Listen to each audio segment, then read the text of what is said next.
A sense of urgency, even to those who live elsewhere in the country and rarely see thunderstorms, but there's something else that can quickly take property and even lives: wildfires. Shania Jackson shows this other form of severe weather.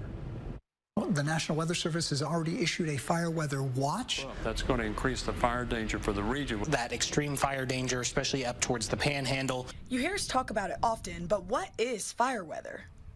It defines the environment.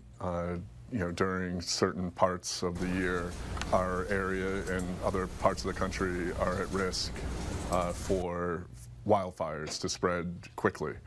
Meteorologist Joe Merchant says fire weather season is typically late winter through early spring, but summer poses hazards too. As we get into the summertime and fuels dry, our vegetation gets drier and drier as our rainfall falls off. Then we also have concerns really a lot through most of the year. Fuels refer to the state of our vegetation. Fortunately, we have a lot of farming and dirt. And so dirt doesn't really burn. So we have a lot of grasslands and other vegetation that isn't as quick to burn. But once you get to the east, off to the Caprock, into the rolling plains, that's where the wildfires have a lot more fuel. There's a lot more wood. And the National Weather Service also looks at temperatures and wind speeds. We see this quite a bit here in West Texas. We have days that are temperatures are very warm, into the 80s like we're seeing today, winds around 20 to 30 miles per hour, and that causes relative humidities to get down into the single digits or into the teens. Put all of these ingredients together and you have a recipe for elevated to critical fire weather conditions.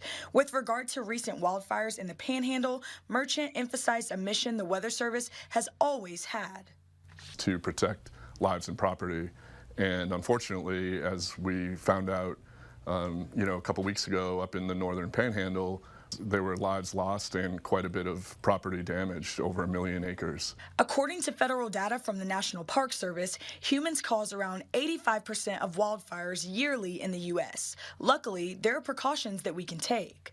Maybe not barbecuing that day, certainly not throwing your cigarettes outside the window as you're driving down the highway, making sure that the chains on your vehicle are not dragging on the ground behind you as you drive. Along with not leaving fires unattended, keeping water stored near flames, watering lawns to avoid dry conditions, and following county burn bans. You can find information regarding fire weather conditions on the National Weather Service's website. For information regarding county burn bans, check the Texas Forestry's website. Shania Jackson, KCBD News Channel 11. The power of straight-line wind and the world-leading research right here in Lubbock. That's when First Alert Weather Extra continues.